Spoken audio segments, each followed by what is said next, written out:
Narito ang hinihintay ng lahat, ang behind the scenes ng What's Wrong with Secretary Kim, ang unang kiss ni na BMC at Secretary Kim. Makikita natin sa video clip na ito ang kilig ng reaksyon ni Paolo Avellino nang matapos niyang halikan si Kim Chiu. Napaka-normal ng kiss ng Kim Pao sa eksena. Talagang totohanan. Totohanang kiss ang naganap sa halikan ni na Kim at Paolo sa kanilang eksena. Makikita sa video clip na kinakabahan ang dalawa sa kanilang eksena, kaya nagkukulitan muna sila para mawala ang kanilang nerbiyos.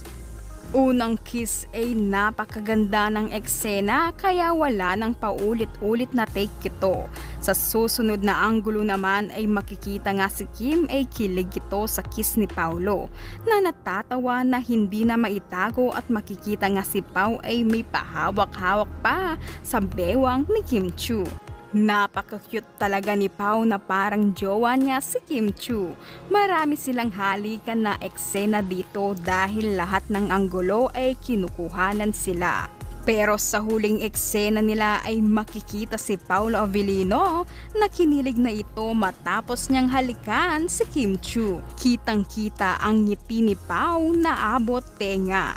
Talagang nadadala na si Pao at parang nabitin pa ito sa halik niya kay Kim Chiu. Maraming netizens na naman ang nagwawala sa kanilang sarili dahil sa kilig sa behind the scenes na ito. Pero mga ka-stars, sagot ni Paolo Avellino sa kanyang nakaraan na interview tungkol sa kanila ni Kim Chiu kung ano nga ba ang namamagitan sa kanilang dalawa.